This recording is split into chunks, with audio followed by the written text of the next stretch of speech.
The views and opinions expressed by guests and or comments are those of the persons who submitted them and do not necessarily reflect the official policy or position of In the Clutch Sports Talk and More podcasts. Any content provided by guests are of their opinion and are not intended to malign any religion, ethnic group, club, organization, company of any individual or anyone or anything. Or anyone or anything. Welcome, welcome, welcome. As y'all can see, we missing 1/3 of the team right now. Hopefully she can make it back in and join us because I really wanted to hear her input on some of the topics that we got today. T Will, we What got it 6 do? people already in here. What it do? Welcome everybody. Happy post Valentine's Day, everybody. I hope everybody got a chance to spend some time with your loved ones, and hope you got a chance to do something with that special someone. Remember, as the legendary doctor would say, one is enough, two is too many, three or more is just flat out ridiculous. So I hope you didn't have to deal with no side pieces and all that, and was able to show the one that you love and care about a special day on Valentine's Day. Man, I ain't trying to look. Let's go ahead and kick the show off because we got a lot to cover, and I want to make sure we got enough time to cover it. So let's go ahead and hit this intro, and after this intro, I want to ask you, get your thoughts together. How much did you spend this Valentine's Day? Oh, I didn't spend anything. Let me take you to my world, yeah, baby. Excuse me, miss, don't mean to bother you, but I just couldn't help but to notice your style and your profile, the way that you carry yourself. Unlike any other cutie with a small waist and a big booty, you got that down-earth type of class to give you that inner type beauty. No weave, no fake nails, everything on this gal original. Pretty skin, pretty smile, have a nigga hormone running wild. With a figure to have a grown ass nigga in a state of shock and mesmerized. Just walk by and say hi, there's no nigga, young nigga fantasize. Let me take you to my world. Let me take you to my world.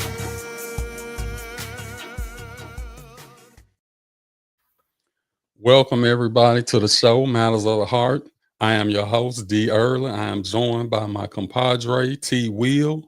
What it do? What it do? What it do, everybody? Y'all know we normally have a third person, show enough Sharita, but she's stuck at the grocery store trying to get some supplies because I guess we're gonna get snowed in tonight or something to that effect. Yeah, we expecting what 1 to 3 inches. So like Sharita, she waited to the last minute to go grocery shopping and got caught up in that thing. So I can beat up on her while she ain't here. Ain't nothing, what's she gonna do about it? Watch the show tomorrow and cuss me out tomorrow. So like Jeff Ross said, is she here? Is she? Oh man, hey, did I hear you say you didn't spend nothing for Valentine's Day? No, me and Sean don't celebrate it. I mean, we celebrate it, but we don't exchange gifts for Valentine's Day, and sometimes we don't even really do it for Christmas or anything. We show our love throughout the year. So I just thank God to have a person and vice versa that we're not materialistic people, and showing gifts or showing acts of kindness for certain days of the year and stuff really don't do anything for us because we do for each other throughout the year. So hey, Latanya, I'm gonna see if I can get away with it. well, we can do that. That's what I say. But it all goes back to the individual. I mean, you know what you got when you're working with, and she ain't never been like that. I ain't never been like that. Not saying that people don't like nice things, but we just had never really been a big thing for her, because if it was, I would be in trouble coming on here saying I didn't get her anything. So but I try to show my love for her year round and all that, so she can feel special. And every day is Valentine's Day for my wife. That's okay. That hey, whatever works for y'all. Hey, y'all like it. I love it. Oh yeah. That's yeah. I spent a little bit. I ain't gonna lie. I spent a little bit. Nice little. I ain't spent a lot. I spent, got her a nice gift that I know she would appreciate it. She liked them. She liked purple, her favorite color. So I got her some little purple roses. And Oh, man, that's cool. yeah, That's cool. That's right. Did all that come from the Baltimore Ravens being purple, or was she like purple even before the Ravens? Yeah, I think she liked purple before that. Purple and black like her favorite color. So yeah. Okay. Purple Yeah. roses. Okay. Yeah. So I got them and some little candy, little something. I don't forgot the name, the little Ferrero's chocolates or something. Was she tell her come on, get on there? Did she cry? Well, she ain't cry, but she gave me a big hug. She was appreciative of me getting it for her. Okay. Yeah, I told her don't worry about getting me nothing. I'm good. I just feel like that's a woman's holiday, to be honest. So Yeah. I was good. I just told her don't worry about it. Nephew. Just like you, she take care of me throughout the year or so. Yeah, that's why I say it's Ebony? not, when you know that you can put a smile on that person's face, and you know that you done made their day. That's enough for me. I'm at that age now. I don't get excited by too much. So as long as she's happy, I'm happy. So right. You see what my nephew put down there on. I ordered a pair of those. You know what? A pair of those. Wait a minute now. Let me catch that. I ordered a pair of those. You know what? You lost me, nephew. What you brought on? Oh, nephew, no, you did, bitch. Nephew, where they at, man? You gonna have to show us a picture of them, man. Look, you gonna have to email those, man, so we can show that on a future show. For y'all, if I can help inspire someone to do that, man, that would make me feel extra special, man. For those of y'all who haven't been watching the show, Terry got some underwear with who face on there? Your face, right? Hell no. With Sean's face on it? Okay. Hell, I'm gonna have my own face on my own draw. I don't know. I forgot. I tried to mentally block that out because I didn't want to think about it. No. My wife face is on there, I think a total of 40 times on my underwear. Goodness, that's too much. I mean, all through the backside, the crack, the front, on the cheeks, everywhere, man. She's everywhere. That's too much. Let's hey, we said we got some topics today, so we gonna jump right into this first one. I'm finna show y'all this video, and we're gonna open up the phone lines, and me and Terry gonna comment on. I wish Show Enough was here because I really wanted to hear what she had to say on this. But here we go. It's Kanye West and his this is about Kanye West and his wife Bianca Censori. I think that's how you pronounce it. Kanye West and Bianca Censori are going their separate ways after 2 years of marriage. An insider confirmed the split to Page 6, saying she's had enough. The swastika shirt he was selling was the last straw. She told him that's not who she is and that she can't be associated with that. The source added, he's claiming dominion over her while selling those shirts. It reflects on her and she doesn't want any part of that circus. However, the insider notes that Ye believes Bianca will eventually come back to him, as she has in the past. Adding, quote, he's saying that she's just mad at him, but right now she's told him that she's completely done. Their split comes less than 2 weeks after their shocking 2025 Grammys appearance, where Bianca walked the red carpet in the completely see-through dress. The pair have reportedly settled on a post-marital agreement, granting her $5 million and permission to stay at his $35 million Los Angeles home. Oh man, where do I start? See, the question I wanted to ask Show Enough was, would you come out in public dressed like she dresses? I don't know, man. I mean, that's I wouldn't want my significant other to be parading around nude for everybody to see.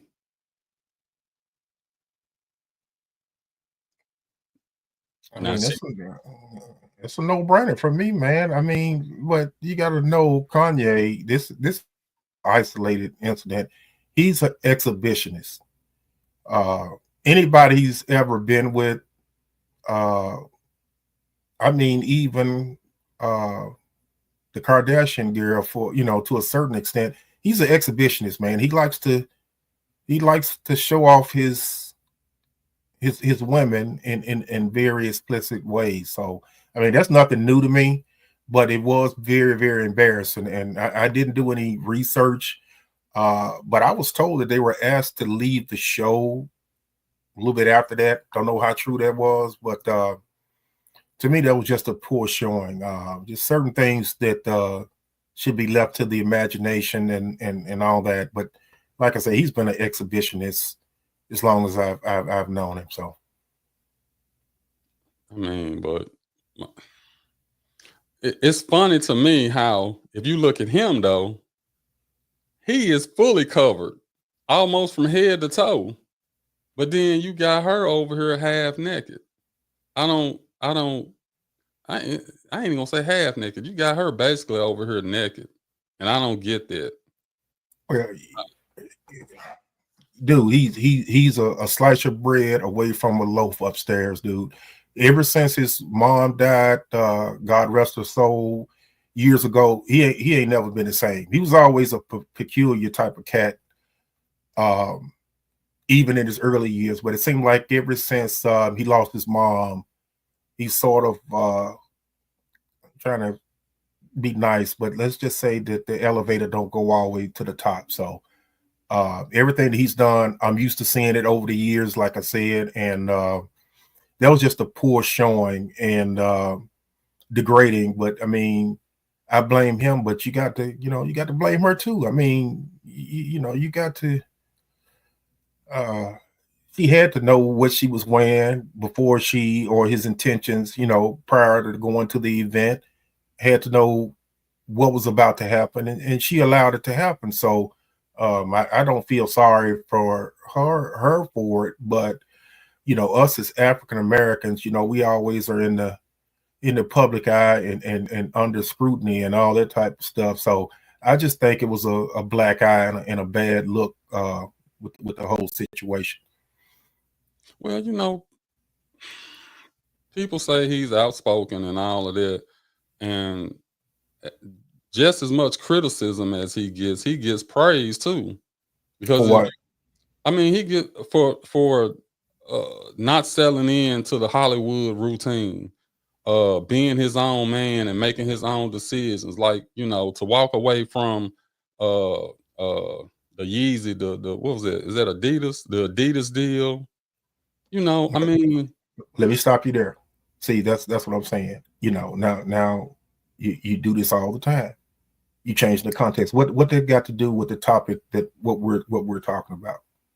what we're talking about is him and how he And this situation with his wife out there in public. That's the topic. Not what he's done and his accolades. We're not talking about all that. We're talking about this situation with him and his wife.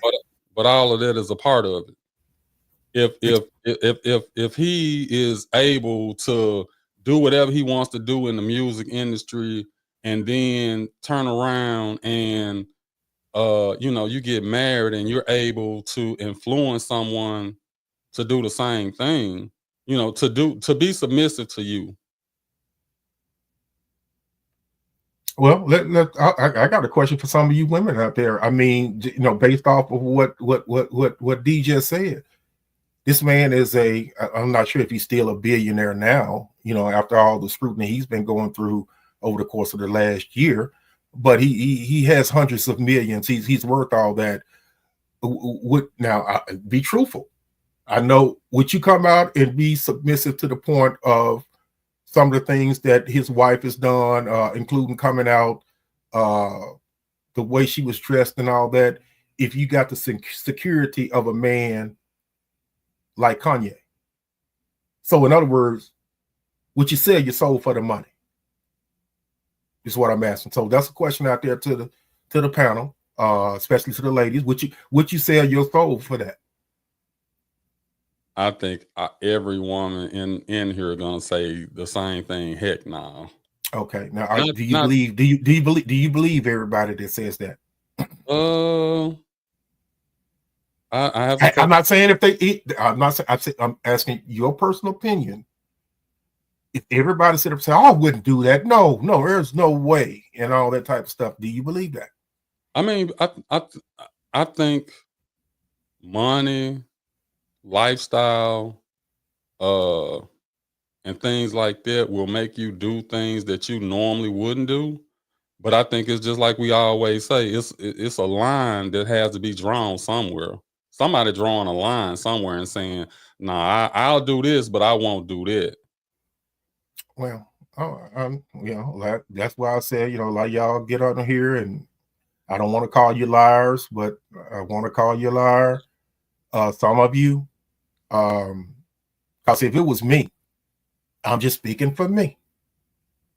If I had Rihanna and if she was on the other foot, and she's worth all these hundreds of millions, and here I am making 50,000-60,000 a year.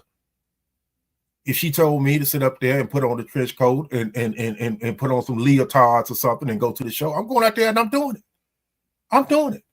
But see, the difference between me, I'm being honest with you. I ain't gonna even lie to you. That's why I say let's take away what the public opinion is and what the public thinks of you and all that. Let's be honest. Let's be honest. We're talking about $400-500 million. You know what I mean?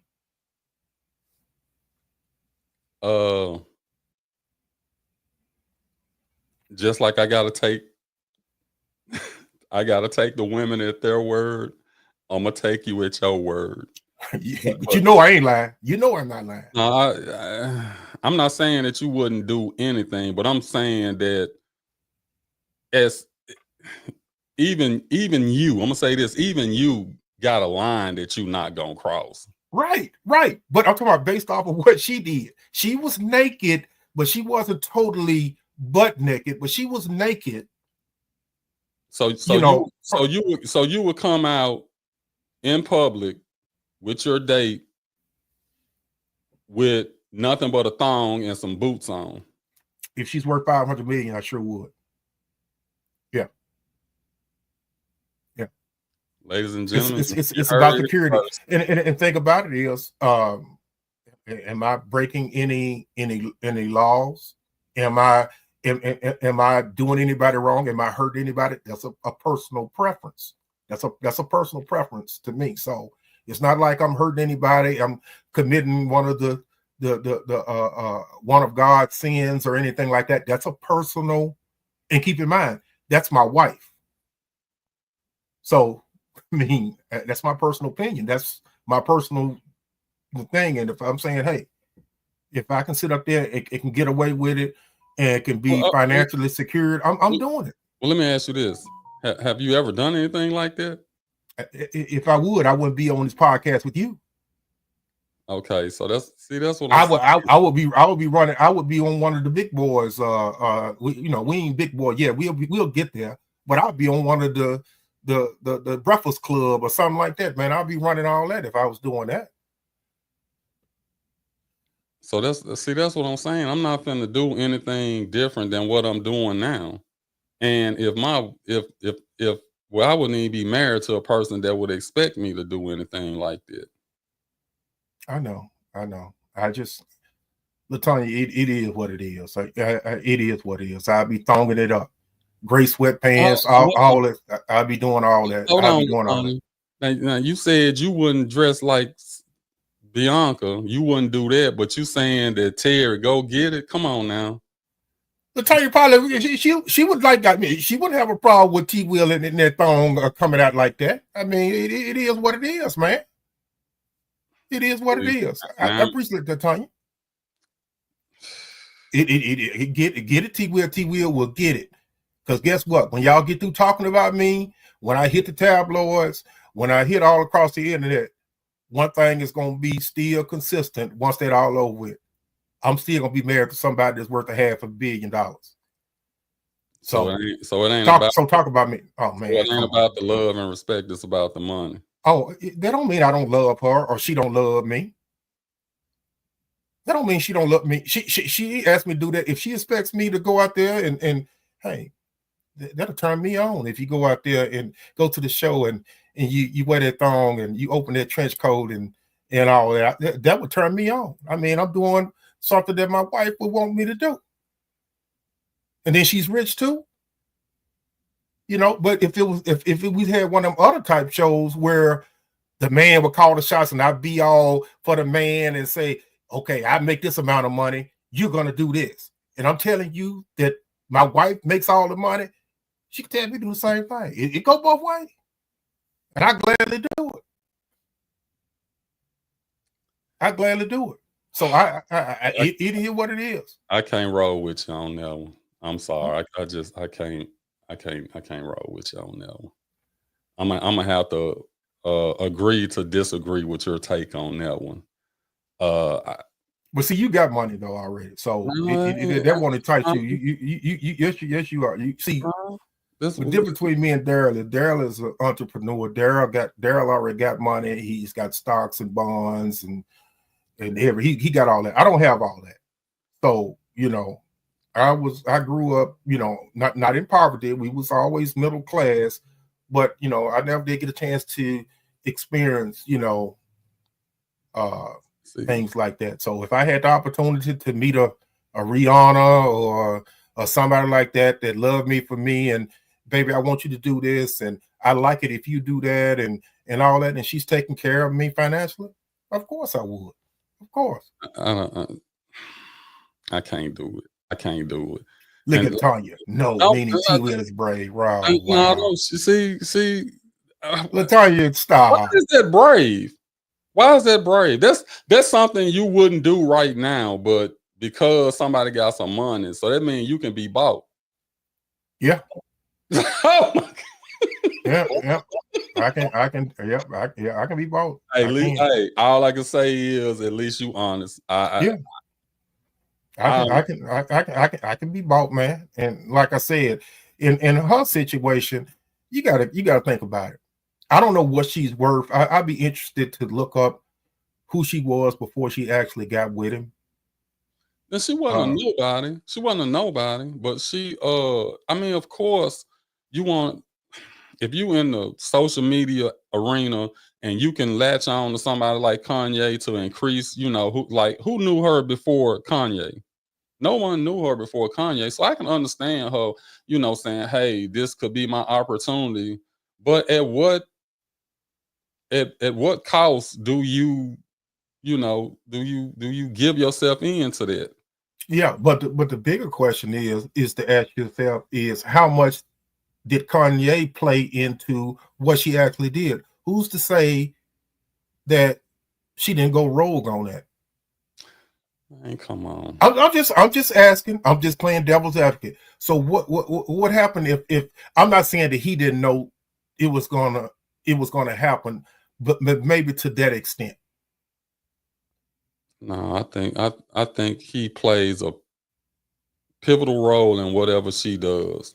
Oh yeah, he's an exhibitionist now. That's something. But I mean, come on, man. I'm not. I wouldn't mind my wife, girlfriend, or whoever it is wearing something seductive or whatever, but to be out there with basically nude, that's just going too far. And I mean, I would say the same if I saw you doing that, Terry. Just like I'm worried about Bianca, I'd be worried about you. I'd be like, damn. I don't want you. No, I don't want you worried. You don't need to be worrying about me. You worry about Bianca. Don't worry about me because Terry will be fine. They talked about Jesus, so they're going to talk about me. Well, if I came out there with if I out in a thong though, well, it may not, but they're going to talk about you regardless. It don't make no difference. Just say if she came out there very seductive and didn't do all that. You know how you ladies out there, oh, look at the shoes she had on. Her toes ain't even painted the right color. Look at her eyelashes. It's always going to be something that somebody's not going to like you about. It's going to hate on you regardless. I mean, you can critique somebody's outfit and they're on the red carpet. They should be looking a certain way. That's yeah, but sometimes they can be flawless and it just, you know, beauty's in the eye of the beholder. So, I mean, everybody's going to have her opinion. You may think that she looks hot in it hot meaning nice looking in that black dress, but you can have another woman say, why would she wear a funeral color, or why would she wear black to that event? I mean, it's just to the discretion of the individual. So you're gonna always get scrutiny. You're gonna always get talked about for whatever you do. It don't matter. Yeah, but I mean, come on, T. I mean, you gotta set some standards for yourself that you just not gonna. I'm not. My standards is gonna be in that 18-bedroom house with credit cards where I can sit up there and say charge it. Well, love my significant other. We still love each other and all that. It's part of the territory, man. It's the American dream. I'm not pushing for them to get a divorce. I'm pushing for better. I ain't gonna say, because I can't even judge what they do. That's them. But they've already got the divorce though. No, there's rumors that they're not getting a divorce. I mean, they allegedly they talked to divorce lawyers and so everything you just showed on the clip is not true when he said that they agreed to $5 million and all that stuff wasn't true. I mean, they discussed it, and that was like, okay, that's just like when you go and talk to the lawyers. The preliminary hearing is, okay, I want this, I want that, and he might say, okay, well, I give you $5 million and the beachfront property and whatever. But the divorce ain't went through yet. That's why he said he feel like she gonna come back like she did the last time. So they ain't divorced yet. So they could possibly. So what does that tell you based off the statement you just said? That they probably really in love. To even care that much. I mean, to even the thought of even want to stay reconciled. I mean, love. No, that's him. I mean, that's him saying that from his narcissistic attitude. Like, she'll be back. She ain't okay, but my point is, if she comes back though, but if she does come back, does that? Well, so what do you think? She would come back because she, in your personal opinion, that she loves him, or she's still liking the financial aspect of it, like what I was talking about? Do you think she loves him? It could be a combination of both. Okay. It could be a combination of both. I mean, if you marry somebody, you got to have some kind of love for them. But not necessarily. Well, okay. Well, if you marry for the money, you marry for the wrong reason anyway. That's a whole nother topic. But we learned something about you today. Look, let's take a quick commercial break. Then we'll come back. When we come back, we're gonna hit on the next subject, because I want to keep this thing moving, because I want to make sure we're able to hit all of them. And the only way we're gonna be able to do that, we got to keep this thing moving. So let's shout out to our home girl, Tanya Covington Realty. Here you go. When it comes to buying or selling real estate, the right agent can make all the difference. Choosing the right partner means less stress, smarter decisions, and a better outcome. Here are 5 reasons why Tanya is a professional you can trust to guide you through your real estate journey. Local expertise you can count on.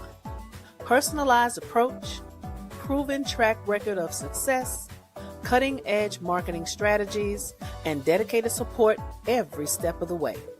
Real estate transactions can be complex, but she is here to guide you through every detail, from the first consultation to the closing table.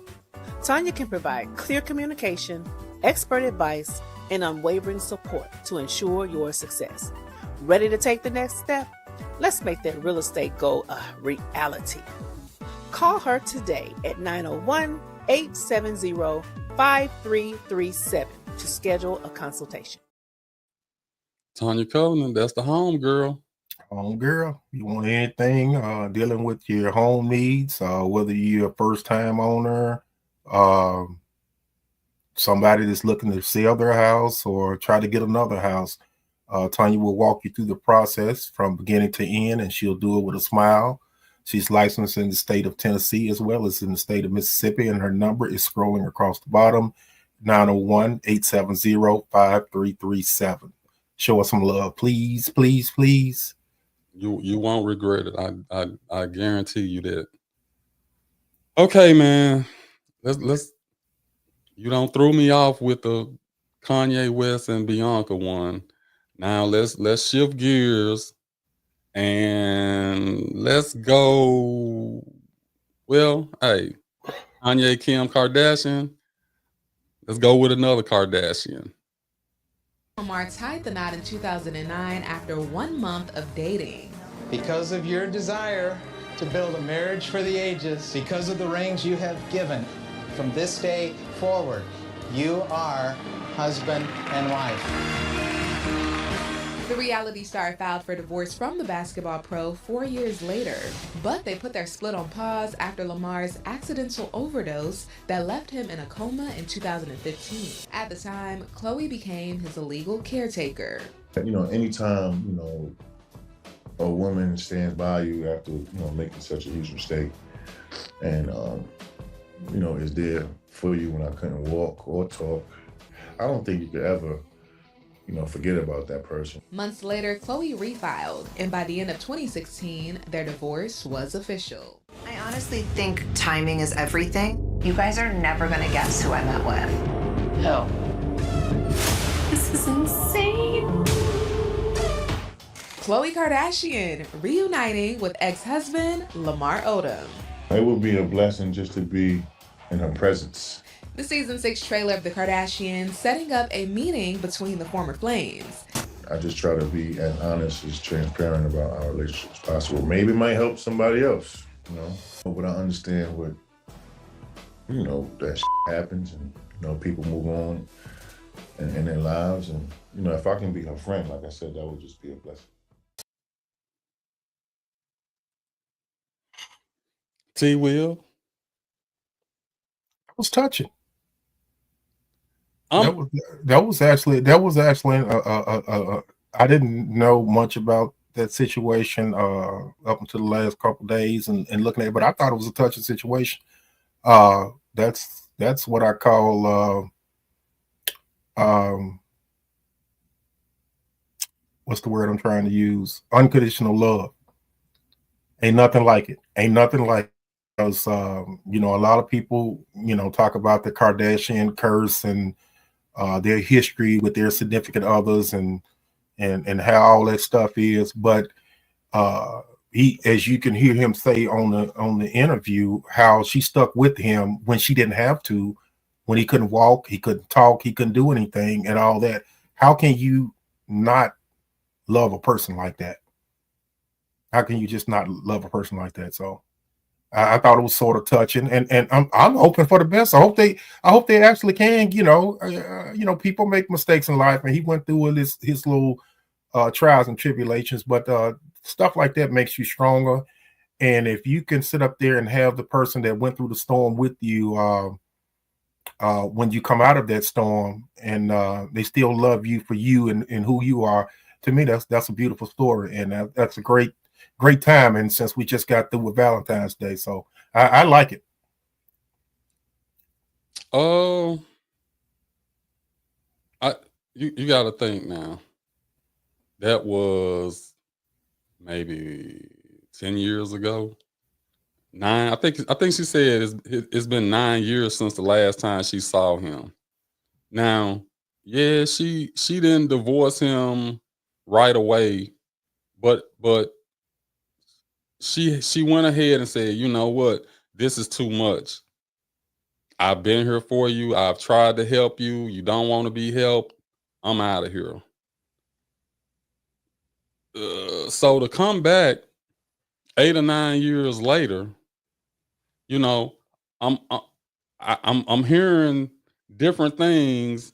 I'm hearing different things about he's still on crack or cocaine. He's still this and he's still that, which I don't know. I would think that he wouldn't come back to her still being on drugs.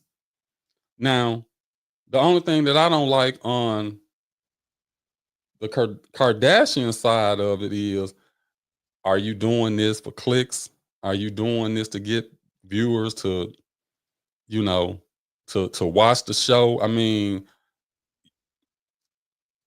she didn't really come across as I'm happy to see you or whatever. It was like she really wanted to get all of the pain and anger and everything out for him to know that. Because how you know what's going on when they just showed that little clip and even filmed the entire episode of what's going to happen? So where you get that from? It's called research. It's called research. Oh, now you did some research. I always do research. Oh, okay. I mean, I can't play I don't want to play the whole episode of what happened. I mean, that's why, it's called research. I think we're gonna get a caller here, and that's fine. I really want to hear if you were a female and you had to leave this man because of the drugs, the cheating, and everything else that went with what he was doing. Even if he cleaned himself up and came back to you correct, would you take him back? That's the question I want to ask. But the question I want to ask you first is why you putting all the blame on him? Who's to say she didn't have her part in it? I'm sure if you do your research, she's done some things herself in regards to that relationship. He's done the most, but she's had her part too. What did she do? Call from. To accept, press 1. To send. Adria, how you doing? Hey, what's up? Hey, T. Will. Hey, sweetheart, how are you? I'm well. I Good. do want to jump in and talk about this particular topic of conversation because I am a Kardashian fan. I've watched them for years, and Khloe is my favorite Kardashian because she's so authentic, and she's also the one that's been through the most as far as it goes with relationships. So, shoot me a question, and I'm going to fill you in on some real context. I want. Well, go ahead, Terry, because I guess my first question is, and this is just my interpretation. I'm not an expert, and you've been watching for a while. My question is, my first question is, do you think she, number one, legitimately loved Lamar Odom when they got married, and do you still think, after all this time and what transpired, that she stuck by him, that she still has love for him and it's a chance for him to get back together? Oh, most definitely. So just background, they dated. Okay, so she got married to Lamar when she was 24, and they literally dated for like 30 days, and then they got married. And they had a very tight bond, an extremely tight bond. But of course, Lamar was an NBA player exposed to a lifestyle of plenty women and drugs. And that's a hard habit to break, even if you love somebody. So that's where my sympathy lies with Lamar. He was in the wrong place at the wrong time, and he OD'd in a brothel. That's where like prostitutes are and drugs are. So he never should have been there, right? He never should have been there. And even when he got caught in a brothel and was hospitalized, he had like over 20 strokes. He almost died. She was right there by his side. That's not what broke the relationship. She still stuck by him. What broke the relationship is that she gave him housing. He could not talk. He could not walk. He couldn't do anything. And guess what he was doing? And she walked in on him. Drugs. Wow. And they were currently still married during this time, what you talking about? They were still married. She was taking care of him. She was supporting him. She never left his side when he was in the hospital. And he ended up doing the exact same thing, which was going back to the drugs. That's what ultimately ruined the relationship. Okay. One other question now, and I'm going to let Daryl have at you. So, and again, I'm uneducated about it, so I'm not going to sit up there and say. So, was there anything that she did in the relationship that caused tension as well? I know he's had his problems with drugs or with the women or whatever. Did she do anything from your knowledge to help contribute to either him getting on drugs or the marriage dissolving? Did she have any skeletons in her closet? I'm not sure if she had any skeletons, but I'm pretty sure Lamar had habits that were just difficult to break. She loved him unconditionally, so much so I would say that her major fault would be enabling him. When you have unlimited wealth, when you have unlimited security,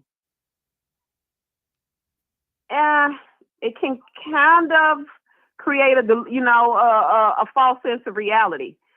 What I can say, I do fault Khloe for is surrounding Lamar with her brother Rob. Rob was already on drugs, so both of them living in the same household, Rob and Lamar, both of them were getting high and getting messed up every single day. So I would say that would be Khloe's fault. Enabling him, enabling Rob. The whole family enables Rob, to be honest. And I think Lamar just kind of fell in that trap. And coupled with Rob, I think it just exploded and got out of hand. And not only was Rob on drugs, the other Scott Disick is on drugs. That's Courtney's husband. So yeah. It was a ring of drug use. So was this okay? So was all this common knowledge on the show? I thought you was gonna swing it to me, but you can go ahead. She just got some interesting stuff that, because I watched a little bit of the Kardashians. I mean, for the most part, I probably watched 60% of the shows, but I guess I didn't know if it was common knowledge that Scott and Rob were on drugs, like, during the show, where that was a topic, or was that part of the storyline, or was this just behind the scenes research that you knew that they were doing drugs as well? You can see evidence of it if you go back and look at some of the earlier seasons. Rob and Scott Disick, they were like the highlight of the show because they would always be drunk and acting a fool, and they would really get on the mom's nerves, like embarrassing. So I think they've actually hidden Rob from the show. They say it's depression, but I know that he's still probably battling with drugs, right? So they've hidden his storyline, and they're probably paying him to even stay in the background and try to protect the brand. Okay, well, I got a twofold question. Okay. When they got married, who would you say was the catch? Which one was it? Lamar was the catch, or Khloe was the catch? And the reason I'm asking this is, that's a good question. I can answer it. And this is just my perspective. Of all of the Kardashians, I don't all of them gorgeous, but I think they looked at Khloe as not being as attractive as the other two sisters, or now other 4 sisters. Yeah. So I think she always had that like, I'm not as pretty as the rest of them. So who do you think was the catch when they got married? I don't even think it. Okay, so first of all, you're right. Khloe has always been like the outcast. She's larger than the other two sisters. The other two sisters are petite.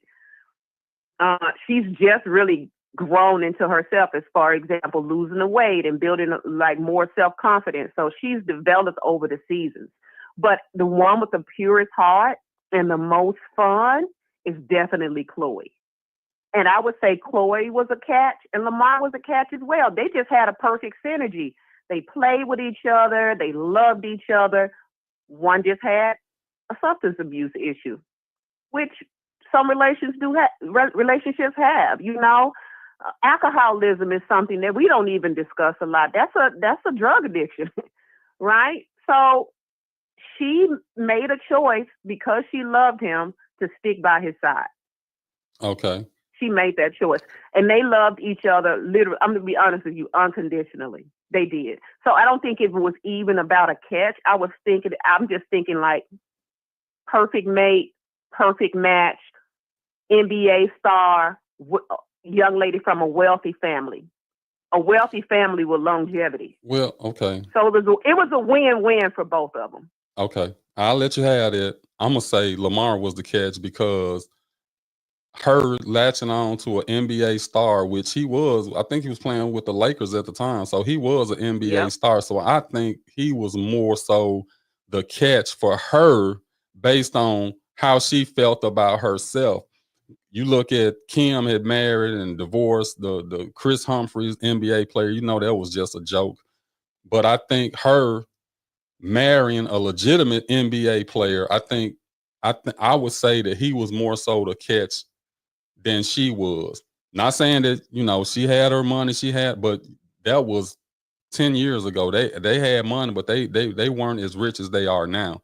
Okay, so the question I would ask now is, after Khloe did everything that she's done, got her body right, got her face right, whatever, got her money up and all of that, Lamar, ex-NBA player, I don't know what all he got going on, who would be the bigger catch right now? Or is it still equal? No, it's not equal because Lamar no longer has the physical capability because of the multiple strokes. So, and I'm pretty sure he squandered most of his NBA, retirement money. I know that they're taken care of for life, but hands down, Khloe has way more monetary value than Lamar. But I think what's more valuable in terms of money is the purity of both of their love. And if you go back and look at the most recent series, the way he looked at her shows that he's still deeply in love with her. And what I do admire about Lamar is he did take accountability for his errors. He did own up to it. But what's even more beautiful is his ability to, you just don't see that a lot. In that Hollywood, people just openly expressing their love for someone. And that's what I do admire about him. I don't think he deserves redemption, but I do think that meeting between the two was a point of healing that both of them needed. And that was the beauty of the series to me. Yeah, I can agree with that. The other point I made with Terry earlier was, was it a publicity stunt? Was it something to get the ratings up? Did she really want to just, meet with him to get some stuff off of her chest? And of course I know him. Like, when you mess up, you always hoping that you can get a second chance. So I understand his point totally. And he even said it, just to be in her presence would be great to me. Yeah. So, I don't want to say she did it just, for ratings or whatever. I'm glad they did it. And, I don't think they'll get back together. I just think, I think Khloe at a point now where, she's discovered who she is and she's her own woman now. And I think possibly getting back into that relationship with him, it would probably help him. I don't know how much it would help her. No, she wouldn't. I don't think she'd do it. I think she loves her kids too much to even expose them to the possibility of someone living in the same household with her, addicted to drugs. She's not going to do that to those kids. I think that's her focus right now, are those children. But let me ask you. Well, let me ask you a question on that then, because we both were on the same page talking about the unconditional love part of it. And just say he, that he is totally clean. Should he be punished for an illness? Like you say, an alcoholic, it ain't like you want to be an alcoholic. You want to be a drug addict. But just say if you were blessed enough to overcome those things and you had their original unconditional love. So should he be punished for that illness? And do you think that, again, that there's a chance that they could get back together and make it work? So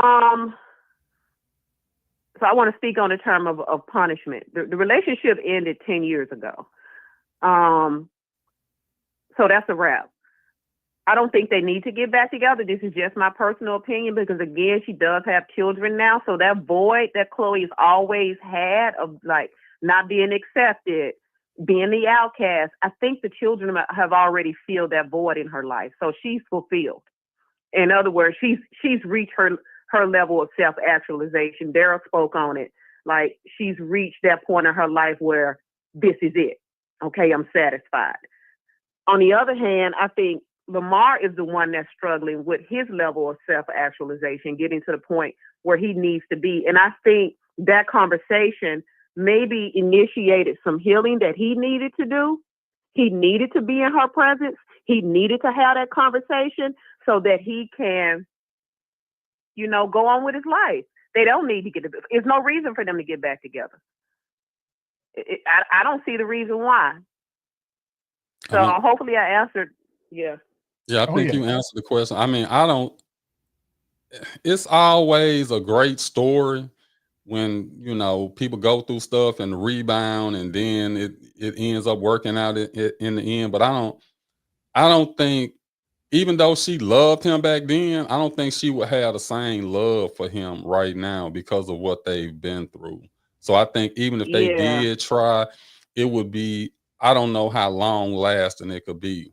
And then, like you said, you know, if he ain't making the kind of money that he was making, and then he get with her, and now he got access to this money, you know, So, if he ain't. so why you going back to money, man? It's supposed to be about love. It's supposed to be about love.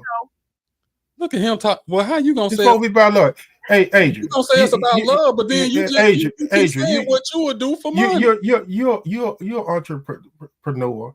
Would you date a common person, that a hard worker that loves you, but you know he's not as financially secure as you? I mean, he does what he's supposed to do as a man, but would you hold that against him? And you're an entrepreneur, so I'm just putting you in that situation. Would you date somebody on the same level what we talking about? Being an entrepreneur. Oh, see, there you go. See, being an entrepreneur doesn't always necessarily equate to wealth, because sometimes it can be a little bit of a struggle. And that, as far as me dating somebody outside of my tax bracket, that's been a story of my life. It's one of the things I regret to this day. If I had a chance to do all over again, I would be just like Sister Girl with Kanye on the carpet. Oh, my goodness.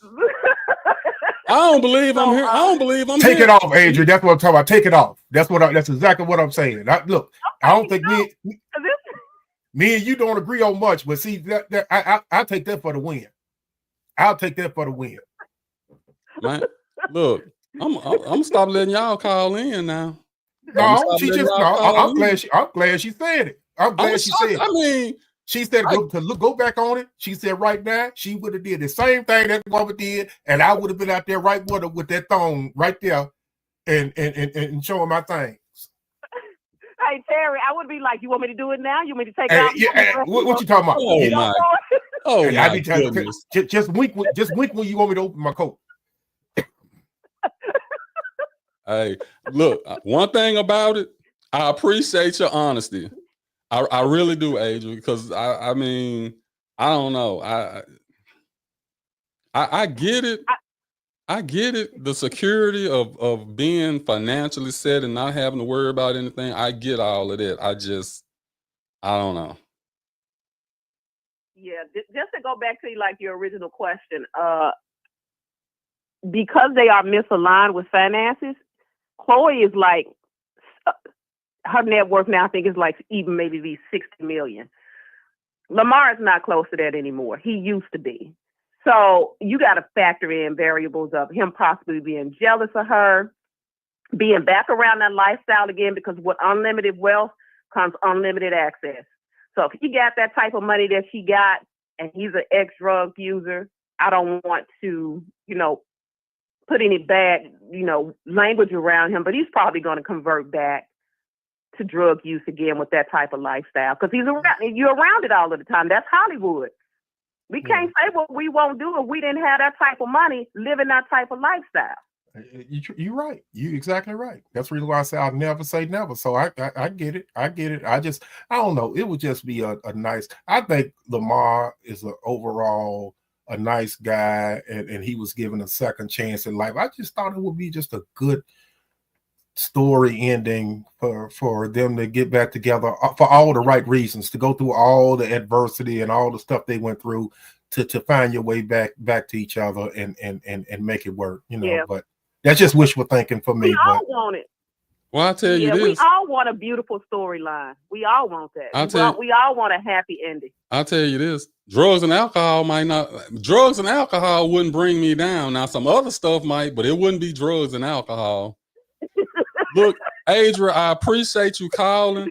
And I hope don't nobody get upset. I know we put down their 2-minute limit, but she had all the information that we needed. So we had to hold tight with her and let her get all of her stuff out. Well, it's our show, so we can make discretion. You ain't got to apologize to nobody else. Sometimes we're gonna have people that go over the 2 minutes when they talking good stuff and bringing a lot to the show. So we ain't got to explain to nobody over there, man. This is you know, this is our show. We ain't got to explain all that. We appreciate you, Adrian, all that wealth of knowledge and add a lot to the show. So we ain't apologize to nobody.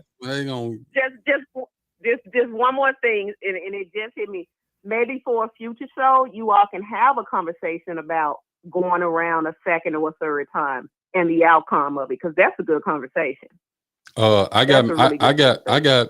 got married, divorced, and remarried the same person and got a divorce again. It was worse the second time. We need to talk about that. It was worse the second time than the first time. And I really was committed thoroughly the second time. So yeah, talk about it. I got a story too. So yeah, whenever y'all ready to talk about that. That'll be on the next Matters of the Heart. Look, we appreciate you calling. Hey, I'm finna put in an order too. I need some more of that what was it, Coulon cream? Yeah, that's your favorite. Yeah, that's my favorite. I gotta get some of that, and I gotta get some more of that peppermint soap. Okay, own it. All right, good talking to y'all. Be well. Okay, right. You too. Be careful. Bye-bye. All right, man. Let's go straight into this self-promotion, and then we're gonna finish up with the last subject.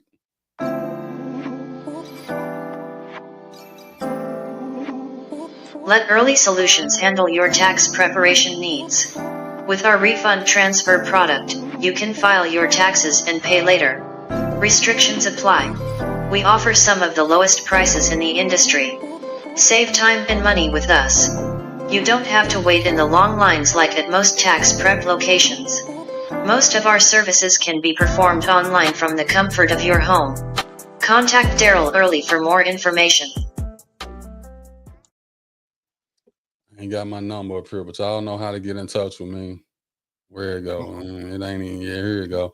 We smack dab in the middle of that tax season, so show my boy some love. It's picking up a little bit. I got my my regular clients. I pretty much got all of them out the way. I just got to do some of my own business taxes, and I'll be refreshed and ready to go.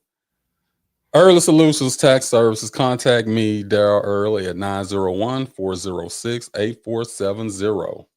Speaking of promotions, hey, put our little stuff up there. We, as always, we try to ask everybody to help promote the show. It won't fit right.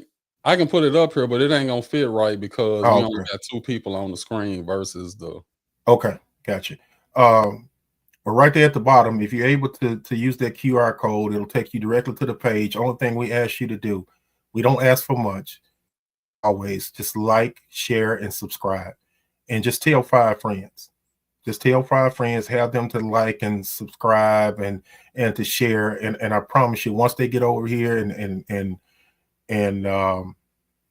listen to the subjects and the stuff that we talk about and the realness that we have over here and all that type of stuff, I'm sure they'll enjoy the show and they'll come back and then they'll tell 5 more people. So if you haven't already did it, make sure when you subscribe and you hit that bell, it's not just doing that. Make sure on the bell that you select all. By you clicking on the bell, that's just going to subscribe you to the page. But as you do that, click all, because what all will do is no matter what time of the day we come on, we may decide to do a special show. We may decide to do this in the morning. We might get up at midnight and say, hey, we want to do something or whatever. You'll always be notified, and it'll go to your mobile device, your laptop, or whatever you have your notification set up to. So if you could like, share, and subscribe, we would greatly appreciate it. Like, share, and subscribe. Okay. Let's hit this last one. I think this one is gonna be a good one. Here we go. No, no, like us. They not like us. No. They not like us. No. Man, I did not crip walk like that at Wimbledon. Ooh, I would have been fine. It was all right. Serena, how was that out there? How was it to represent? That was so fun. Let's go, concert. Serena's appearance playing into the rapper's feud with Drake, who dated Serena a decade ago. I'm way too good to you. You take my love for granted. I just don't understand it. He supposedly wrote his 2016 track, Too Good, about their time together. Then dissed Serena's now hubby, Alexis Ohanian, on 2022's Middle of the Ocean. Sidebar, Serena, your husband a groupie. How do you deal with the peanut gallery that goes on about your relationship with Drake? Honestly, I just live my life.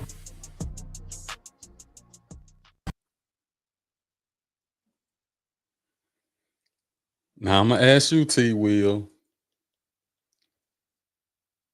Was she wrong for doing it? Absolutely not. Absolutely not. And y'all can give me my kudos today because I've been on the women's side the majority of the time tonight. Shout out to the women out there in the chat. Shout out to the women. It's Valentine's Day. T. Will is in a good mood. He's full of love today. She didn't do anything wrong. And I got multiple reasons why I feel that way. Number one is Drake. Let me start off by saying Drake is a talented singer and all that, but he's an arrogant prick. He's an arrogant prick. He's conceited. He's all that. And I think Serena handled that whole situation with grace. She didn't have to speak a lot. Her actions on that stage alone sort of gave him a subtle jab without saying something. So she got her point across, because you got to keep in mind, this Drake has been talking about dissing her husband in songs and doing this type of stuff. And she's always, every time somebody's ever came to her and asked her about Drake, only thing she takes the high road and say, I'm just trying to live my life. I'm trying to do that. So I think she was waiting for that opportunity for him to come and ask her to do that on the show and her to throw that subtle jab. That was such a subtle jab, but it was so powerful. So I think she's a class act. I think she carries herself the right way. And I loved it. I loved every bit of it. And if I were her, I would be her husband. I would be standing up real proud right there, giving her a kiss on the forehead right now, saying, just tell her job well done. So that ain't being petty. Hold on. Call from Sharita. Sure enough. You know I had to call and get Terry straight. Well, get him straight. He ain't had nobody to jump on the whole hour we've been. That's because I've been on the women's side the whole time. This is about love. This show is about love, and I've showed nothing but love to the ladies. I've taken Khloe's side. I've taken Serena's side, and then the very first one was who we talking about first? Huh? Bianca. I took her side. So can't nobody get on me. Can't nobody say nothing bad about me. That's why the chat is going real nice and smooth, because T. Will is about love tonight. No, T. Will is about somebody being a whole fool. That's what you is about.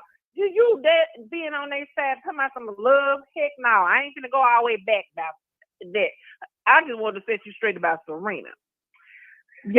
Some people are assuming that was a jab at Drake. That was not a jab at Drake. People can say that maybe I would say if I would say it was 10% at Drake. That was when Serena, if everybody can remember, when Serena did that, when she won the championship one time, she did that. She did that dance. And they talked about her like a dog. She ghetto. It was unprofessional. It was this, it was that. So for her, it was, now this was an in your face. Oh, I'm doing this live for her, however many million people are watching, and I'm doing it freely. So that's what that was about. It Well, wasn't see, just a dig at but you Drake. know what? As I would say normal, as normal, you're not always looking at the big picture, and you're not educated on this I am whole looking at the big situation. And I'm gonna tell you why. Because what she said, her subtle jab is not the crip walk or even doing it in front of everybody. It's to do it against Drake's arch enemy. That's the poke. That's the poke right there. To even go ahead, Darren. I'm gonna have to agree with you, Terry. I feel the same way. Now the Wimbledon thing where you know she did just barely did the crip walk and they criticized her for that. I'm sure that was a shot back at them. But I'm gonna say for this, I'm gonna say this is 75% at Drake, 25% at Wimbledon. But she said it out of her mouth, y'all. She said it out of her own mouth. So y'all gonna tell the girl she wrong? Yeah, her action showed different. When that man, you've been embarrassed. You've been embarrassed around the whole nation about a diss song from a guy that's making you the laughing stock of the whole wide world, and your ex-girlfriend, who happens to be Serena Williams, the greatest women's tennis player of all times, is on your Super Bowl show. Don't forget about SZA. Yeah, so it's SZA on there. That was Daryl is absolutely right. It was 75. It was calculated and it was well calculated, and I loved every bit of it. I just think the percentages are off. I didn't say that it wasn't a jab. I'm just saying I don't think it was majority.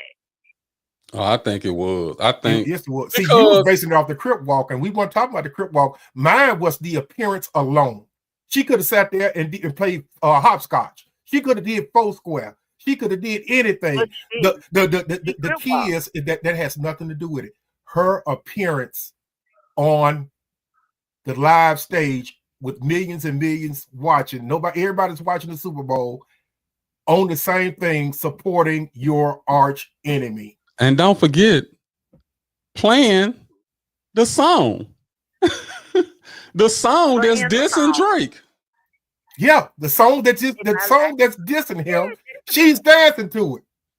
So you think that ain't had nothing to do? They didn't play it at Wimbledon. I didn't say that. I said it was. I said I don't think that was the majority of the reason why she agreed to do it. I don't think that was the majority of the reason why. Of course, yes, it was a dig at Drake. Of course. I don't think, like I said, I don't think it was no 75%. I don't. Well, I loved it. I loved it. I mean, you're entitled to your opinion, but I promise you, it couldn't have been no more calculated than all that. And not only calculated on her part, it was definitely calculated on his part. He go get SZA and he go get her. So it was a group. This was well planned out. I mean, from the point where they called you and said, "Hey, we want you to do the Super Bowl." I bet the very next call 5 minutes later was to SZA and to her. So that was well calculated. No, Terry, I think you're even wrong right there. I think he already knew he was gonna do it. I think he already knew he was gonna be the pick for the Super Bowl. I think he knew. And they already had that plan. But see, here go the thing. Some people said it was a boring performance. I was one of them. I get the message afterwards, but I'm going to say this. You think he put all that time and effort into creating that hidden message and SZA and Serena wasn't part of it as a dig at Drake? Are y'all not listening? We're listening. Y'all not hearing me? We're I listening. never said it was not a dig But at you, Drake. But you said 10%, 90% women. If you would have said 50, if you would have said 50-50, I'd have been like, okay, I give you well, that. Because y'all aren't women, maybe y'all don't understand. Because we ain't, no. I don't. She didn't have to. I think she did it more so for her husband than she did it for just being a woman. I think she wanted to clear the air with, you dissing my husband. Okay, he ain't got to say nothing, but I'm gonna come back and let you know. And I totally agree. I really believe that he, in his heart of hearts, he knows how humble she is and how she let things roll off her sleeve and just play the high roll. And I think he was just really, really proud for her to come out and say, you know what? Get your point across however you see to get it across your way, but just get the point across. And I think it was loud and clear. It was one of the most boringest halftime shows I've ever seen. The whole day of football, from the game aspect to the halftime to the commercials, that was the worst Super Bowl Sunday. And I was sick too. So, I mean, that was the worst Super Bowl Sunday in my entire life. But it was actually one with that old country guy. Oh, it's been some worse ones. I tell you what, that's up there. That's up there with some of the worst ones. But my point is, she just, whatever she does, whether she's playing tennis or whether she did what she did at the Super Bowl, she always handles things with grace and honor. And she did the same thing at the Super Bowl. Whether you call it a light jab, whether you call it a punch in the gut, she handled it with dignity and respect, and she got her point across. And you better believe Drake realizes and still thinking about that to this day. Oh, of course. Of course. The question asked is, y'all feel like Drake is more important than what is going on in the country? Of course not. Of course not. But the biggest thing that was going on during the halftime show was dissing Drake. Right. I mean, he had a message, and the message, you know, after you looked at it and all of that, was loud and clear. But I think at the same time, I think he killed two birds with one stone. Definitely. I just whoever said that. Bonita.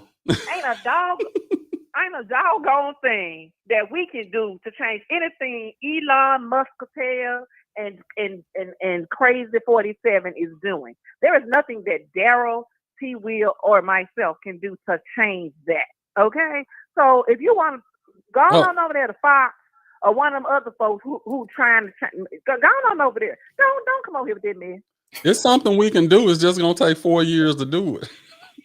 Shoot. Yeah, but that would be a real talk. That would be a real talk conversation. Today is about love and the lack thereof, and the love that wasn't shown by Serena towards Drake. I loved it. I hate to even keep harping on it, but Drake is an egotistical. He didn't start off like that. He did not. He was down to earth, humble. He's from Memphis. His dad's from Memphis or whatever. But he just he's not even American, is he? I don't know. Well, I don't know if he's Canadian or whatever. But my point is he just became this arrogant, cocky, and he got put in his place with one of the greatest diss songs of all times. And guess what? You got two other women at the Super Bowl that helped him with his plan. And they asked him, what I was told after the fact is that they say, hey, man, you're going to do the performance. You ain't going to do the song. They're not like us. And his response is shit. And he waited to the very end. That's when the Crip Raw come out. That's when she did it. And you know what I did? I was sick, but I had a smileness on my face. Because, like I said, again, she handled it with so much grace. And she looked good out there doing it. She looked good in a little mini skirt. She looked all right. Do you think the money changed him? Of course the money changed him. Yeah, the money changed him. Yeah, he changed him. And I love his music. I think he's one of the top 5 most talented singers that's out there, along with Chris Brown and others. But you know, it's sort of like Tiki. It's sort of he's one of the top now. And that's my opinion. But it's sort of like, you know, Tiki, to use an analogy, how a woman can look good and she can be totally beautiful, but her attitude takes away from it. It's sort of that type of analogy with him, as far as with his money, because he didn't used to be like that. He didn't used to be arrogant like that, but he's getting everything. You know, karma come back and get you. It may not come get you tomorrow. It may not come get you next week, but it's going to come back to get you. And let me tell you, he's been getting woe out in the social media world over the course of the last 8 to 12 months. They've been wearing him a new one, and he deserves it. Answer me this question. So, cause I'm not really clear or have information, and I ain't got no research about this. You know, him dating young girls. Is that something that's really true, or is that just what's up with that? Well, you know how we do on this show. Hey, Daryl, tell it. You know how we do on this show. You know, we don't want to get not monetized or nothing like that. So I ain't did no research on it. You ain't did no research on it. Unless Daryl ain't did no research on it, I don't even want to talk about it. I want to come back and say we said this, and I don't know what he did. I don't know. It's a whole song calling him a pedophile. What you mean? No, I ain't just that, because I mean I know people will say stuff and stuff will get taken out of context and all of this, so I don't know. But here go my thing. Have y'all even heard that? Yeah, I heard it, but I just you know, they said the same thing about R. Kelly, Michael Jackson, and all of them. Here's the thing with the beef, the actual beef. Now you would think that who would you think started the beef? I don't even know. I would think it was Drake. Okay. From what I've been reading, Drake actually was the one that put Kendrick on the way that he really got on.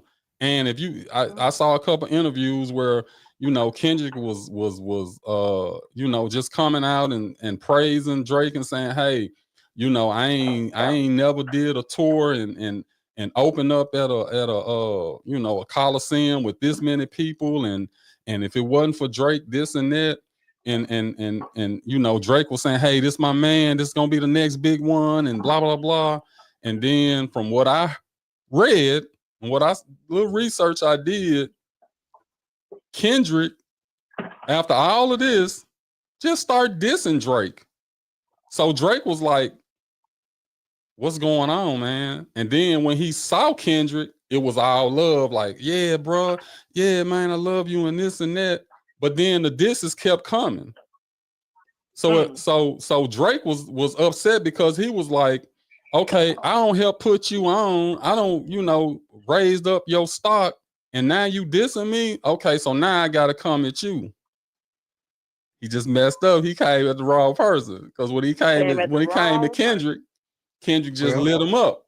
And I can't question. If you say you read that, I'm not gonna question. I'm not gonna sit up there and deny it. But if it walk like a duck and it quack like a duck, look what he's done to SZA. If you do your research, look what he's done to Serena, and then you talking about Drake. So I mean, the old saying is, one person may lie on you, a couple people may lie on you. Everybody ain't lying on you. Everybody ain't lying on you. Drake has a complex about just being an arrogant SOB, and he does. And those are not the only three. And those are not the only three people that he's been to it with. He's into it with everybody. He's into it with Rick Ross. He's into it with everybody. But what comes with the type of money and power that he has, Tier? That's not what I'm saying. I ain't questioning whether we right or wrong. I'm just saying that he has a problem with everybody. I mean, that's 50 Cent got a problem with everybody. No, 50 Look at that situation. 50 Cent got a problem with people who cross him and you messing with his enemies. That's what 50 is all for you, unless you sit up there and cross him and you mess with somebody that he don't deal with. That's when 50 got a problem with you. Okay, why he dropped Lil Meech then? Lil Meech didn't do that. Lil Meech, his dad is Big Meech. His dad is Big Meech. But he was loyal. That don't make no difference. His dad will do it. He'll do it. Exactly. You know. Yeah. And what's the best way to get back at Big Meech? To tell Lil Meech, fuck you, Lil Meech. But I did this. I was loyal to you. I don't care. Your daddy did this. He stepped over there to Rick Ross. So screw you too. So it ain't about being loyal. I'm just telling you, 50 Cent is one of those. He's one of those petty people that my friend is my enemy, and anybody that's ever got on Rick Ross' side or anybody that 50 don't like, 50 crosses you out. Well, I mean, this is what I'm saying. If Lil Meech would have been over there taking pictures with Rick Ross, then I agree. But he ain't had nothing to do with that. And he even said, you know, I don't know what's up with Pops. I don't know why he doing that, but I'm loyal to you. Man, I don't care. But I think okay, you gotta think about it like this, girl. Like let's say it's me and Haley. And, you know, I've been gone 15 years, but Haley done got on with 50 Cent. And, you know, he done did this, did that. And Haley has been loyal to him all this time. But then, and my influence ain't that, you know, big because I'm locked up and don't know when I'm going to get out. So, yeah, of course, this man doing all this for her. So, yeah, she's going to be loyal to him. But then here I come, the person that birthed you, the person that made you. I'm out now. You don't think that 50 would think, and you know, I'd have made the moves that Big Meech made. You don't think he don't think, well, shoot, that's a blood, that's a daddy. So I can't trust. I can't trust that she ain't gonna turn like he did. No, because he don't. Okay, so his son don't mess with him. Well, if me and you was so playing, 50 Cent's son don't mess with him. So I mean, that would be the same as Lil Meech saying, hey, Dad. You know, you don't mess, you possibly messing up my good thing, so I'm gonna have to cut you off. Well, I don't care. And you know, as much as I care about you and your family. But if I'm sitting up there and I'm taking care of you and helping you in a situation, you go over there and take a picture with Rick Ross, forget you, forget L, forget all of you. If you gonna go over there and take a picture with my enemy or deal with my enemy, because what Rick Ross did was calculated. What Rick Ross did was very, very calculated. You know what Rick Ross did? Rick Ross sit up there and calculated and had this man come over and give him a bag to get him over there because he knew it would make 50 hot. So picture the very next day, that's when Rick Ross came out with this interview and had the big shoe and talking all kind of crazy talk. And guess what happened after all that? Whatever happened to Big Meech Day? Whatever happened to the celebration? It got canceled, but this okay. Why? Why? This is what I'm finna ask you. Okay, so me and you cool. So if my son is hanging around somebody you don't like, you gonna stop fooling with me? No, that's not what I said. I said if I'm sitting up there taking care of you, not Rick Ross. I'm taking care of you behind bars, and I'm taking care of you. I'm taking care of your family. I'm paying for your son. No. First off. He wasn't taking care of Big Meech. He was okay. Well, he was taking care of his son. He didn't get Big Meech. He didn't get. Okay, that's what I'm saying. Okay, that's who your loyalty lies with. Okay, the person that you handed that $5 million to. That's the person who you loyal to. So your question is to me is, would I mess with you if you were locked up and I'm helping L and sending them to acting school and do all that, and you get out of jail? And you go over there and take a picture with Rick Ross, are you asking me, am I still fucking with you? Is that what you asking me? I'm asking you, would you mess with the person who you sent the acting class, the person who you've been giving money to, the person that's loyal to you and not going over to Rick Ross? Would you be loyal to that person? My thing was, he was a casualty of war based off of his father's actions. Yeah. So it doesn't make it right. It doesn't make it right, but 50 Cent played dirty. 50 Cent played dirty. I'm not saying it's right. So that's fine. If that's the position y'all taking, that's fine. So that just means it ain't no loyalty in it then. Right, correct. Because it ain't nothing. Not me and you could get into it, Terry, about whatever. And we might fall out. That's fine. But it's nothing somebody else gonna do that got beef with you that's gonna make me say I don't fuck with Terry no more because he don't fuck with X and X, Y, Z. But that's what he's saying there. He's saying that 50 Cent played dirty. So yeah, that's what I'm saying. I'm not saying 50 Cent is right, but 50 Cent is, you know, if I'm trying to get back at you for something, how I'm gonna get back at you? I gotta think he's a ruthless. 50 is a ruthless, petty motherfucker. He's a ruthless petty. So that's the reason why I said his son Meech didn't do nothing wrong. He was loyal, but he was a casualty of war. Mm-hmm. So how I'm gonna make you hurt?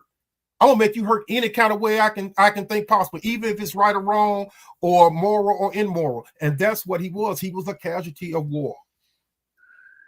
That ain't loyalty to me, then. That's what I'm saying. You're right. We're saying you're exactly right. What you're saying. What I'm saying, 50 Cent is a petty person that hits below the belt. That ain't what y'all was saying at first. Y'all was saying y'all was saying that it was okay for him to do that. No, I didn't agree. I didn't. I don't agree. I don't agree with what 50 do. I know 50 is a petty motor scooter, but if somebody piss you off, you're gonna think of the evilest, worst thing that you can actually do, and you don't care who it hurts and all that. He was just a casualty of war, and I hate it for the young fella. I really hate it for the young fella because he had a up-and-coming career. But you know what? If I had to blame any of that, I'm gonna blame it on Big Meech, man. Big Meech caused all that, and he played right into Rick Ross' hand just played like a fiddle. He played right into his hand. And after all that, and you do all that, and you promoting your big show, it gets canceled. I wonder how come it got canceled. Because Mr. Petty himself called the probation officer and knew that he was not supposed to be traveling out of state to go to a party. So that's the reason it got canceled, because he couldn't show up to his own celebration party because he couldn't go over state line. No, they canceled the one that was in Miami. They canceled that one. That's the one I'm talking about, Daryl. That's what he lived in Miami. Wherever he was at, he couldn't come to the party. It's sort of like after a certain time. I'm telling you, Daryl. Yes, it was. Yes, it was. I'm telling you, the party was in Miami. The party. It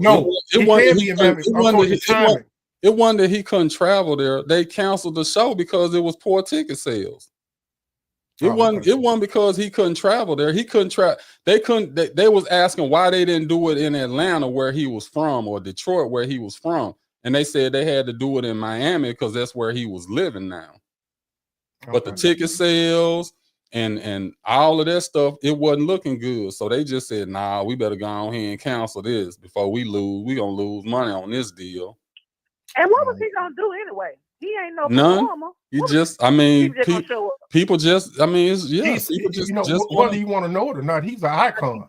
He's an icon. I mean, icon for a bad reason, but nevertheless, people know Big Meech.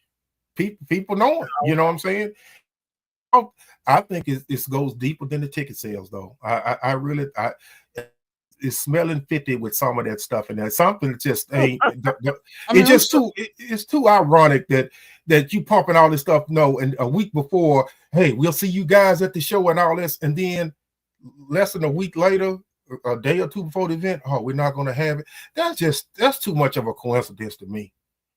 I may be wrong, but that's just too much for a coincidence. I mean, Rick Ross claimed Miami, so he should have been able to pull it off.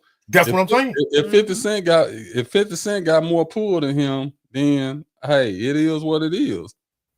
That's just like when 50 Cent bought out Ja Rule, the whole front row. The whole front row. I mean, hey, now to me that's petty. Now that's petty. But petty. I mean, it is what it is. When you talk about, like, I listen to 50 when he talk about, Tony Yayo is down for him. He loyal. He this, he that. He can leave him at the house with his gal and all of this stuff. But then he don't feel the same way about Lloyd Banks, and definitely don't feel that way about Young Buck, because he said they weren't loyal to him. As long as you loyal to me, I'm gonna be loyal to you. So if Lil Meech was loyal to him, and he did him like that, then just like what you said earlier, if you did it to that person, you would do it to something. You would do it to me too. That's my point. That 50 is like that. And like I said, a young man just was a casualty of war. That's all I can sit up there and say. 50 wasn't right. He wasn't right the way he went about doing it and messing up that young boy's career. But all is fair in love and war. So I mean. It's 8:30. Did you hit all the points? Yeah, we hit all the points. I'm just finishing up now. I'm Gabe Sims, bro. He lives in Miami. Ticket sale. Yeah, people no longer intrigued with Meech's lifestyle. But here's the thing: people aren't. I mean, I get it. He was at the time that he was on top of the world. He was the stuff. Everybody, wanted to be around him. He had, I think Young Jeezy had something to do with him and all of this. So I get that. Now, you serve your time, you get out. Of course, ain't nobody looking at you like the big Meech that was the big drug dealer, you can't even go back to that spotlight. You will never get back to that level. But it's other things that you can do in a positive manner that will have people looking and saying, hey, yeah, I need him to come out here and talk to these young people about, what they doing wrong and this and that, and let them know, you don't want to go down the same road I went down. So it's avenues that you could use that people not gonna be intrigued like they were when you was the big drug dealer, but people will still be interested. Right. Especially if you do something positive, that'll be, man, he'll really be, not as popular as he was, but yeah, they'll be like, oh, okay, he changed his life around. He did this and did that. So yeah, I agree wholeheartedly with that. That's what he needs to do. That's what he's trying to come back out here like he's big Meech the drug dealer. Yeah, but see, I mean, when that's just who you've always been. It's hard to come out and do what? You can't go back to what you was doing. Can you get a regular job? Do you want a regular job? If it would have been me, I would have been like, shit, 50 Cent, you sent my son acting school for 2 years. Send me for 2 years. Let me get into acting. Let me do something. Me and my son can do this. So I mean, it's so many other things that you can do. But like you said, Terry, Rick Ross was like, I got something for 50. Yeah, thinking it's gonna hurt him, and he ended up hurting everybody around. He hurt everybody. Exactly. That's what I'm saying. It's sort of like the analogy that you came back and said with him, and the Super Bowl halftime situation, that it was calculated. Rick Ross had that calculated. He knew that was going to eat 50 Cent alive. To take pictures with Meech and hug, and you going all across social media and all that. He knew 50 was seasoned, and he knew he was going to get an immediate response. And soon as 50 made that response and put his little thing out, the next thing you know, Rick Ross come out, I mean, not even an hour later, with his little thing, oh, you act like a little woman, crying, sliding down the wall and all that, and put the big shoe out and all that stuff. All that stuff was calculated. So he played, so Big Meech played right into Rick Ross' hands, and it hurt all parties. It really wasn't no winner out that whole situation. But you got to think, Meech looking at it like, okay, I don't know if he knew how much money was being transferred or whatever was supposed to happen. Supposedly, allegedly, he gave Lil Meech $5 million some kind of way. And when Big Meech got home, that $5 million was gone. So he was like, damn, I ain't got nothing. So when the biggest boss come and say, hey, I got a bag for you, because 50 saying, I already gave you $5 million. I can't give you no more. Not like no advance or nothing. Right. Which you got to think, even while Big Meech was getting out, if I'm not mistaken, 50 Cent was already getting ready to put out the documentary saying that he was a rat. He was. So he already had plans of, I'm gonna build him up and I'm gonna tear him right back down. That's because he already had that in his mind. I think 50 already have a plan A, plan B, all that to the side. Okay, if this Negro screw me, I'm gonna have this sitting in the wayside. I think all this stuff is just 50 Cent is just, man, I ain't never seen nobody like it. And like you said, I'm not even gonna sit up there and agree, because if the biggest boss, if I get out of jail and my $5 million is gone, the biggest boss, I'm over there with the biggest boss. Whoever got I'm hugging. I'm being honest. I would have did what Big Meech did, but I had to understand that it comes with consequences. So I really want to hear.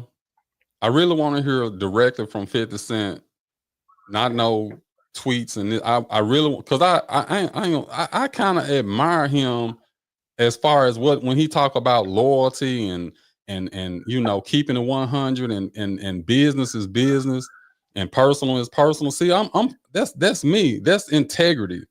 But if you petty and you saying, even though you ain't do nothing to me, Lil Meech, I still can't mess with you because of what your daddy did. Oh man, I'm gonna have to come down a couple notches on the respect after that. I just don't think you do that. Oh yeah, hell no. I wouldn't agree. I mean, I agree. You don't do that because I ain't do nothing to you, man. How you going? Yeah, I ain't look, do nothing to you. look. We at an hour and 35 minutes. We don't jump off the love train, and we talking about Big Meech, Rick Ross, and 50 Cent. Good stuff though. Good stuff. There's some good stuff. But look, again, we appreciate everybody who tuned in. I'm glad Sarita had a chance to call in and voice her opinion on some stuff. Again, subscribe, hit the notification bell, hit all on the notification bell. Tell a friend, tell 5 friends, and have them to tell 5 of their friends, so we can try to build up our audience. I hope everybody enjoyed the show. Thank you, Michelle. Thank you, Michelle. Yeah, we love doing it. Next week will probably be real talk. I don't know what the subject gonna be. We got plenty to talk about though. As y'all can see, we get ready for my dummy of the day segment. I know Daryl ain't got it prepped and ready like he said he was gonna have it, but no, I mean I ain't. I got it.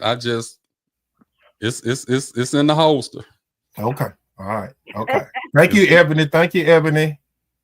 Appreciate you showing up, Gabe, and all that. All the listeners out there and viewers and all that. We really appreciate it. We trying to bring this to you every week, and hopefully we can give you more and all that type of stuff. And I just I love being a part of it, and it's gonna get better. It's gonna get better. And don't forget, if y'all got subjects y'all want to talk about, you can contact us at intheclutchpodcast@gmail.com. We love when people send in things they want to talk about. Matter of fact, 2 of the things that we talked about tonight was somebody text me and said, "Hey, why don't y'all talk about this?"